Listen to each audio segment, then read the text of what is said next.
хурлын хаврын ээлж чуулганы нээлттэй өдрийн бас мэндийг хүргье. Бас Монгол улсад 2026 он бол бас эдийн засгийн хувьд, улс төрийн хувьд бас олон тийм хүлээлттэй өөрчлөлт шинжилгээг шаардсан ийм бас цаг үе, цаг хугацаа ирж байна гэж үзэж байна. Ардчилсан нам болоод ардчилсан намын бүлгийн хувьд бас ийм байр суурьтай энэ цаг хугацаанд сая чуулганы завсарлагын хугацаанд ардчилсан нам улс орны өөрчлөлт шинжилгээний өмнө ардчилсан намын өрөө дотооддоо цэгцэрэх ажлыг зохион байгуулалтын хувьд шин шатанд гарах ажлыг хийх ёстой гэд бас томоохон ажил ардчилсан нам дээр ингээд өрнөд явж байгаа гэдгийг бас та бүхэн мэдж байгаа хаа. Ардчилсан намын өнөөдөр бүлгийн хуралдаан боллоо. Бүлгийн хуралдаанаар нэг асуудал хэлэлцсэн. Тодорхой дүгнэлт хэлвэл өнөөдөр ардчилсан намын бүлгийн хуралд 42 гишүүнтэйгээс 41 гишүүн оролцсон. 41 гишүүн 100% саналаар нэг шийдвэр гаргасан. 100% саналаар энэ шийдвэрийг эхлээд дүгнэлтийг нь хэлчихье. Энэ нь аль нэг намын дарга 126 гишүүнтэй олон нам 5 нам оролцсон парламентын даргаар ажиллаж болохгүй. Энэ өнөөгийн улсын хурлын дарга Монгол Ардын намын дараагаар хавсраа ажиллаж байгаа учрлыг улсын хурлын даргын ажлаа өгөх хүртэл ардчилсан намын бүлэг чуулганы хуралдаанд оролцохгүй. Гэхдээ энэ нь улсын хурлын үйл ажиллагааг тасалдуулах аливаа үйлдэл биш. Улсын хурл өөрөө олон намын төлөөлөлтөй хоёр улсын хурлын дэд даргатай. Энэ асуудлыг шийдэл гаргахад бас олон үндслэл бас байна. Олон үндслэл байна. Эхнийх нь бодлогын хувьд, зарчмын хувьд, үйл ажиллагааны хувьд бас үндслүүдийг та бүхэнд бас танилцуулъя. Бодлогын хувьд 2016 оноос нааш тоолвол 10 дахь жилдээ нэг улс төрийн хүч нь дангаар засаглаж байна. Хэд үнэмлэхүүд засаглаж байна. 10 жилийн бодлогын үр дүн юу болж хувирсныг та бүхэн харж байгаа. Нэг өгүүлбэрээр дүгнээд хэлээ гэвэл энэ бол авилгажуулсан 10 жил байлаа. Авилгалыг систем болгосон 10 жил байлаа. Авилгалын тогтолцоог угсарсан 10 жил байсан. Энэний үрээр энэ улс орныг төрийг Кэмерлийн байдалд энэ улс төрийн хүч нь аваачсан. Энэ улс төрийн хүчнийг өнөөдөр даргалж байгаа намын дарга эрүүл сарвал бодлогын мэтгэлцээ өрнөх ёстой улсын хурлын үйл ажиллагааг өдөрдөн зохион байгуулах нь зарчмын хувьд буруу. Цааштаж энэ үйл ажиллагааг зарчим болгож ажиллах ёстой гэж бид хүмүүжж байгаа. Энийг бид нэр өнөөдөр шинээр ярьж байгаа юм биш. Учир даргыг томилогдох үед улсын хурлын гишүүн Тэмүүжин гишүүний өргөн барьчихсан хуулийн төсөл бий. Энэ бол зарчим гэж хэлээд. Тэрнээс өмнө амар асгалан дарга улсын хурлын даргын ажлаа хашаад ирэхэд намын даргаараа сонгогдлоо гэхэд яг энэ шийдвэрийг ардчилсан намын бүлэг гаргаж ирсэн. Яг энэ шийдвэрийг зарчим адилхан л үйлчлэх ёстой. Ардчилсан намын бүлэг нэг зарчим дээр өөр шийдвэр гаргахгүй гэж сая улсын хурлын 41 гишүүн оролцсон хурлаас 41 100% дэмжиж энэ шийдвэр гаргалаа. Ганц хоёр хаан зүйлийг хэлье. Өнгөрсөн 10 жилийн хугацаанд юу болов? Олон улсын индекс тасралтгүй уруудаж байна. За тэр хуулийн байгууллага яг та нарын төлөөлөл болсон хэвлэлийн салбарын сэтгүүлчийг хорих асуудлыг зүгээр энэ намынхан тойрч сууж байгаа л шийдчихдэг. Тэрийг биелүүлдэг шүүх тогтолцоо Монгол улсад байна. Бид нар энийг хэвийн юм шиг өнөөдөр хүлээж авч байна. Хэрвээ ардчилсан оронд, хууль хэрэгждэг оронд ийм зүйл гарсан бол бидний мэддэг хамгийн ойрхон Солонгос улсад ийм зүйл гарсан бол юу болохыг биел ав төсөөлж байна. Та бид нар энийг аль хэдийн дасчихсан. Тэр баримт фактыг нь тэр ардын намын дарга байсан хүн, ерөнхий сайд байсан хүн нь хэлээл сууж идэг. Ийм л төвшөнд оччихсон. Хэдэн зуун сая долларын авилга гээд ярьж байна.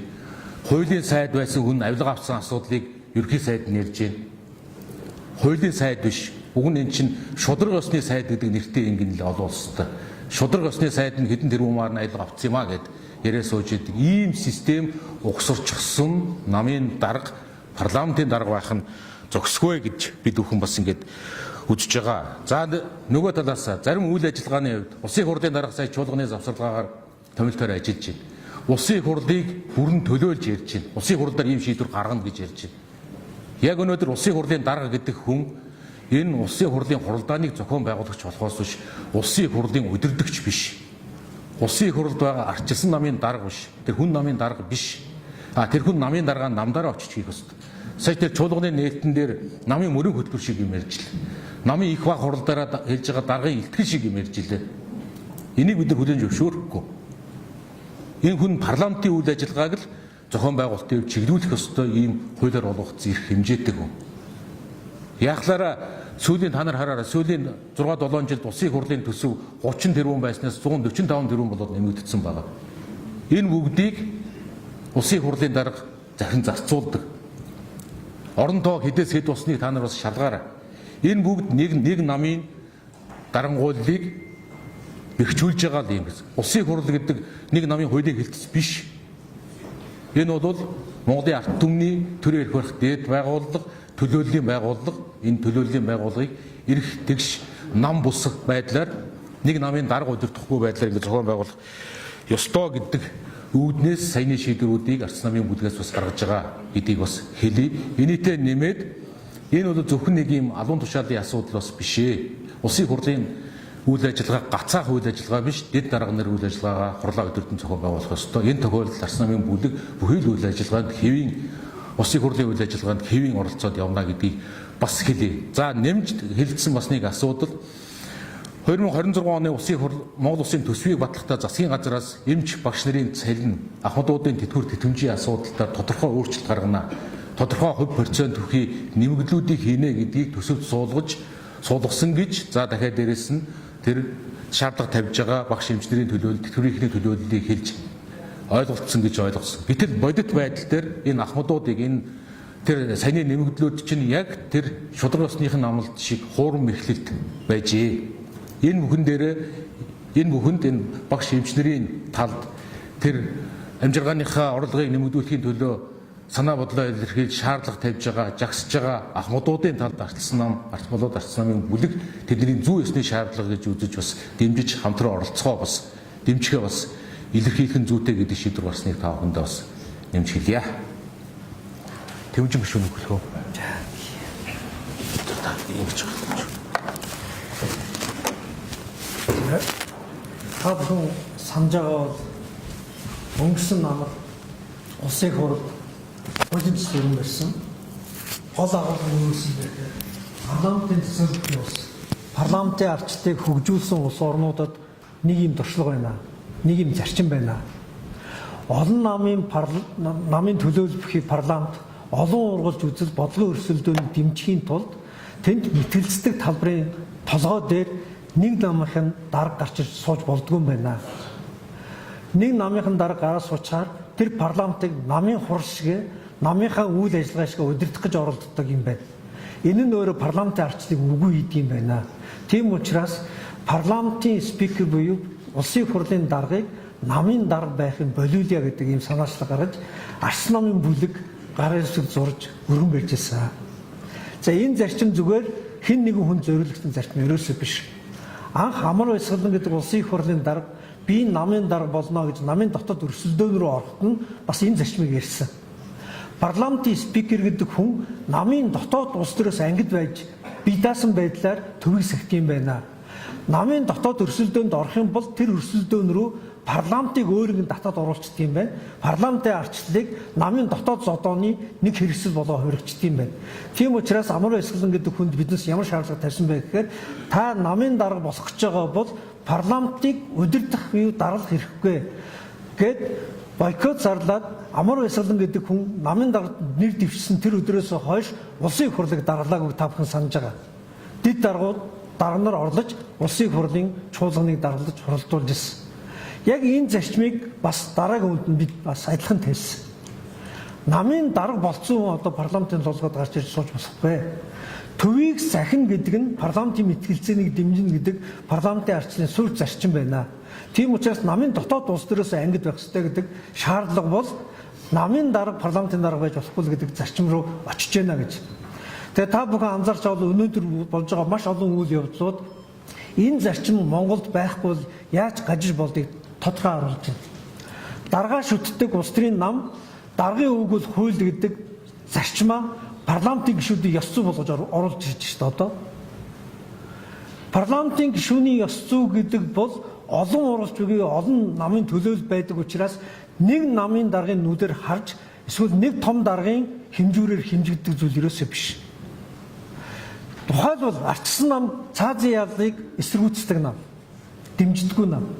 Цаазын ялыг сэргээ гэж байгаа хүнийг зарим тохиолдолд бид хатуугаар чи хүн алах донтой юм уу гэж хэлж болно шүү дээ. Энийг олох дэмжихгүй ямар бүдүүлэг үг хэлдэг юм бэ, ёс зүйгүй байна гэж хэмжиж бас болохгүй. Парламент гэдэг бол заримдаа үзэл бодлого хурц илэрхийлдэг талбар, мэтгэлцдэг тэр орон зай. Энэ орон зай дотор хэн нэгэн даргыг шүүмжлээд байна, жоохон ойвргон байна, муухай үг хэллээ гэдэг энэ хэмжүүрээр парламентын гишүүдийг хэмждэггүй. Парламентын гишүүд бол иргэдийн төлөөлөл учраас төрийн албаагч гэдэг төрийн албаны ёс зүй гэдэг хэмжүүрээр бас хэмжигддэггүй. Монгол улсад нэг ёс зүйтэй төр ерөөсөө биш. Социализмын үед тийм байсан. Одоо эрх мэдлийг хуваарлсан. Шүүхэн тусдаа ёс зүйтэй. Засгийн газрын кабинетийн зарчмаар тусдаа ёс зүйтэй. Улсын хурл нь ард иргэдийг төлөөлдөг учраас бас тусдаа ёс зүйтэй. Улсын хурлын гишүүдийн ёс зүй бол хоёр юмар хэмжигдэнэ. Төлөөлж байгаа сонгогчтой үнж байна уу? Хууль тогтоох үйл ажиллагаанд сонирхлын зөрчилгөө шударга оролцож байна уу? Энэ хоёр зүйлээр хэмжигдэнэ. Хэрвээ төлөөлж байгаа сонгогчтой үнж байна уу гэдэг чинь зөвхөн олонход буюу ардын намын сонгогчдод үнж байх тухай ойлголт биш шүү дээ. Ардын намыг шүүмжилдэг тэр хүмүүст бас үнж байх тухай ойлголт мөн шүү дээ. Ардын нам олон учраас өөрсдийн гишүүдээр гомдол гаргаад тэр гомдороо ёс зүйгүйгээд цөөхөн гишүүдийг шүд цөмөлж байгаа юм шиг авдаг ийм механизм бол энэ бол парламентын шударгаас, парламентын ардчлал, парламентын ёс зүй ерөөсөө биш. Яг ийм зүйлийг парламентын дархлаа дээр энэ нэг намын дараа толгой дээр гараа суучаар зүгээр л намынхын төлөө алга ташаад заагаад хадаг бариад үлддэг юм байна гэдгийг бид өмнө нь ч гэсэн харсан. Одоо ч гэсэн аяг харах гэж байна. Тийм учраас парламентын ардчлал өөрөө үнэхээр парламентын дархлаа өөрөө байна гэж бодож байгаа бол нэг намын дараа толгой дээр нь гарч суух тухай биш. Олон намыг дунд нь мэтгэлцүүлээд аль нь эрүүл сарал бодол, аль нь илүү зөв бодлого вэ гэдгийг нь жигд дэш хангаж чаддаг төвөг сагсан тэм даргатай байх тухай ярьж байгаа. Тэгээ энэ зарчмаа бид одоо дахиад барьж байна. Нэг намын дараа толгой дээр гарч суухгүй энэ асуудлаа зохистойгоор шийдэх хүртлээр дэд дарганаараа парламентыг, улсын хурлыг даргалуулад хэв үйл ажиллагааг сонирхлын зөвшөөрөл явуулаач. Намаасаа гадуур улсын хурл намжиргсан бодлогоогоор олон намын төлөөлөл энэ улс орны төлөө Монгол улсын гишүүний тагараг дээр ч байгаа, үндсэн хуулийн дээр ч байгаа. Улсын хурлын гишүүн нийт иргэний улсын ашиг сонирхлын төлөө гэж байгаа шүү дээ. Тийм учраас энэ зарчим руугаа явуулахын тулд улсын хурлын толгой дээр нэг намын эршгийг хамгаалдаг намын дарга байж болохгүй гэдэг зарчим байгаа. 1990 оны ардчсан хувьсгалаас өмнө Монгол ардын хувьсгалт нам бол Монгол улсыг өдөртөн чиглүүлэн манлайлах цор ганц улс төрийн хүчин байна гэсэн тэр тогтолцоо үзэл санааг өөрчлөх гэж энэ ардчсан хувьсгал ардчсан үндсэн хууль батлагдсан гэж ойлгож байна.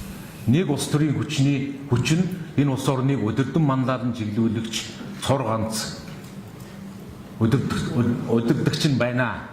Өдөртөн чиглүүлэгч нь байна гэдэг. Тэгэхээр тэр нь эрх баригч намын дарга хурлынхаа орой дээр гараа суучаар энэс яг үжил санаагаараа юугаар өөрий. Энэ бол зарчмын шаардлага гэж үзэж байгаа маа. За тэгээ та бүхнийг асуулт байвал хариулъя.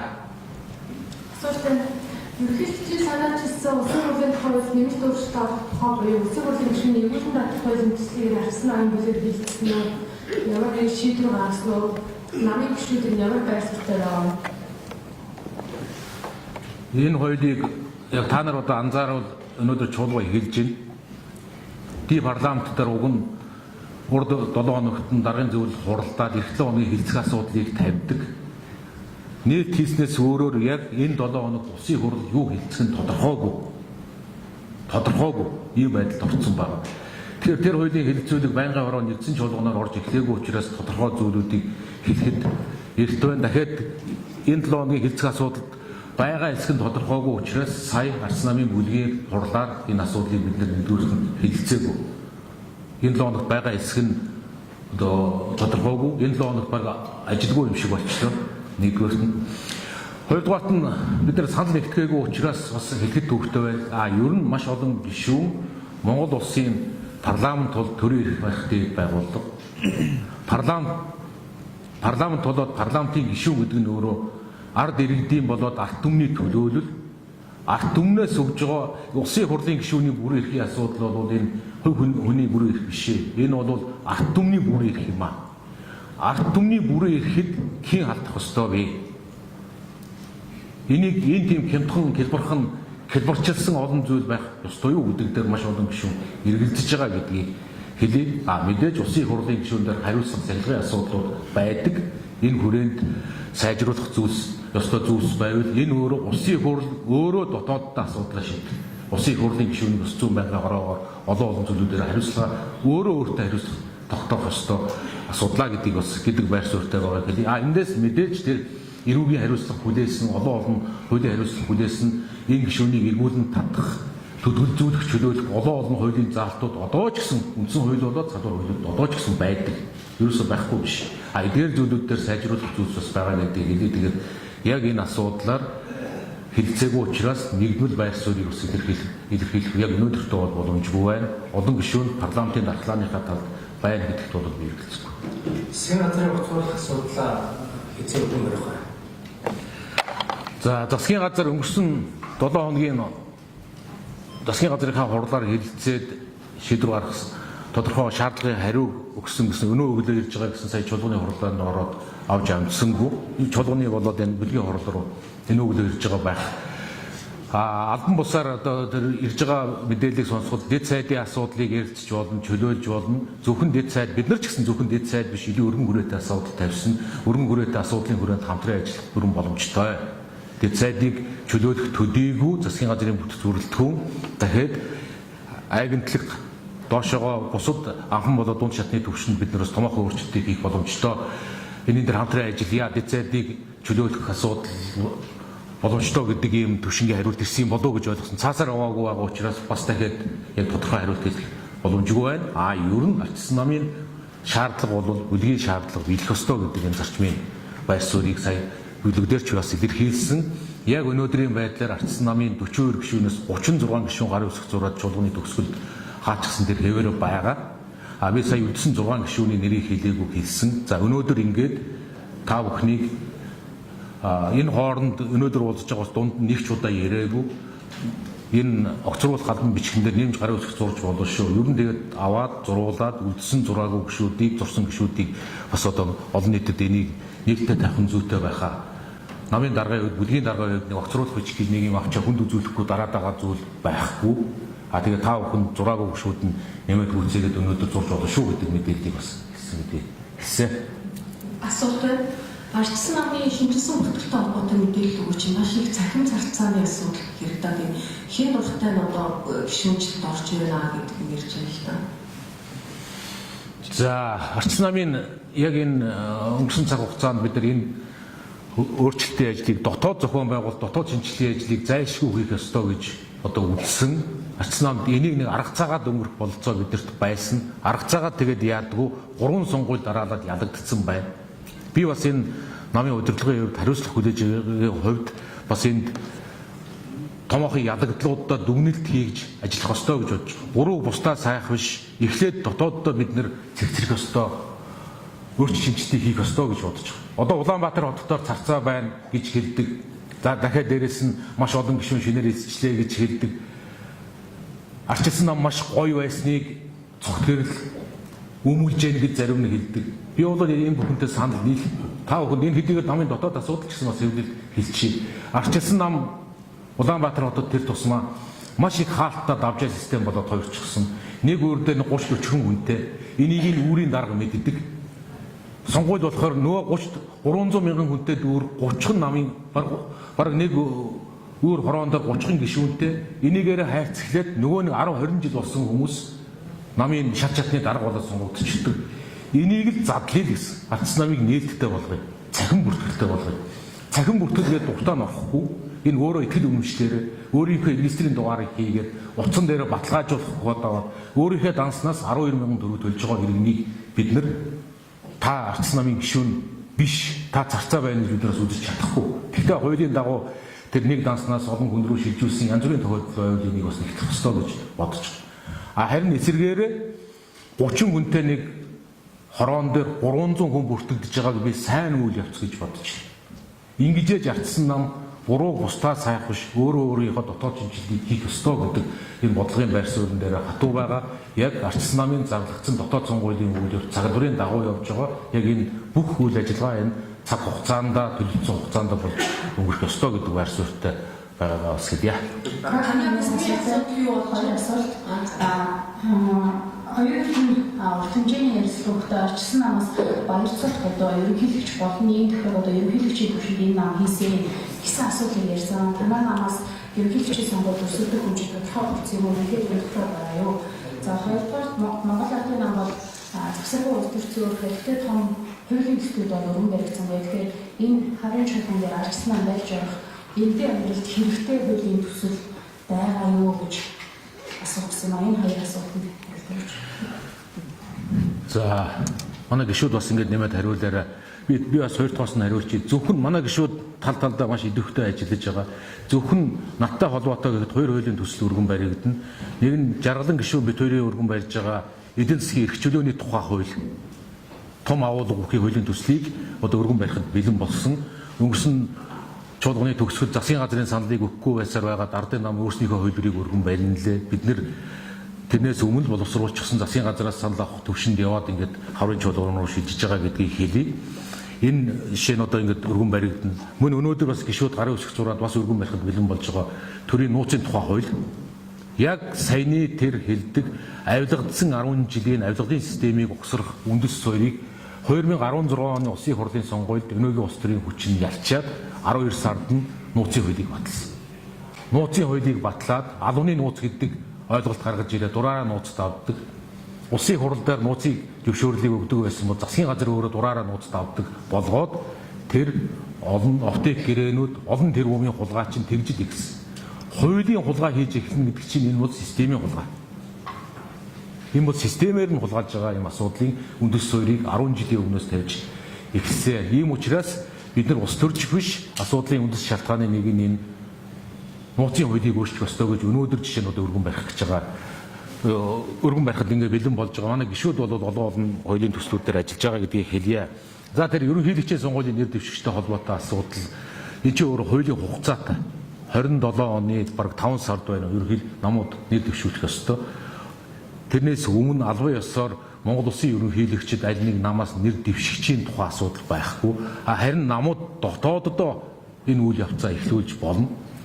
Ардчилсан намын дотоод шинжилгээний үйл явц 4 сарын дундуур дуусаад залгаад би бас өмнө хэлжсэн залгаад ерөнхийлөгчийнхээ дотоод сунгааны асуудлыг журмулж эхлүүлэх ёстой гэж бодож байна. Нэг жилийн үйл явцаа дахиад энэ хэн нэгний үзмжээр биш би одоо амжуул энэ шинэ үндэсний бодлогын хороогоор ардчилсан нам дотооддоо хэрхэн яаж ард иргэдийнхээ оролцоотой, намын гишүүдийнхээ оролцоотой, намын анхан дунд шатны байгууллагуудынхаа оролцоотойгоор эцэст нь үндэсний бодлогын хороо төлөөлийн төв байгууллага нь ерөнхийлөгч нэр дэвшигчээ хүлээн зөвшөөрөгдсөн байдлаар гаргаж ирэх энэ бүтэн нэг жилийн цаглбарыг танилцуулахын журмын төслийг бэлдэж байгаа гэдгийг хэлье. Энэ бол манай дотоод үйл явц эхлэн ардчилсан намын хувьд Монгол улсын ерөнхийлөгчөөр ажиллах хэмжээний ажлын туршлагатай бүх шаардлага хангасан маш олон нэр дэвшигч байгаа гэдгийг бас хэлье.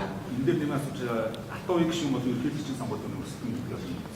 Нөгөө шүүхээс бол цаад гисэн шийдвэр хүчгүй болгоо шийдвэрлсэн. Энийг бол ерөнхийлөгчийн сонгуульд аваад гэж тайлбарлаад байна. Энд дээр танаараа бүлэг намын зүгээс яг алтан уугийн гишүүнийг хамгаалах үйлдэл хийж байгаа юу? Батуул дарга болоод хэлжсэн. Бид нар бол өмнө нь агсан баг гэж бид нэр дэвшигч байгаа энгийн гишүүдийг хамгаалдаг байсан. Одоо энэ хавчжээ. Тэг энэ асуудлыг ихэд дахиад бид нар нөгөө шүүх рүү бас бид нар болгоомжтой шүүхийг хүндэтгэлтэй хандах ёстой гэдэг дээр бас энэ ардчилсан Монгол улсын эрхцүүд Монгол улсын иргэд бас бүгдээрээ хүлээцтэй хандж байгаа хаа гэж бодож байна. Нэгдүгээрт нь, хоёрдугаарт нь яг алт уугийн гишүүний шүүхийн процесс дээр үнэхээр бас шүүхэд эргэлзээ үнэхээр бас гарч байна.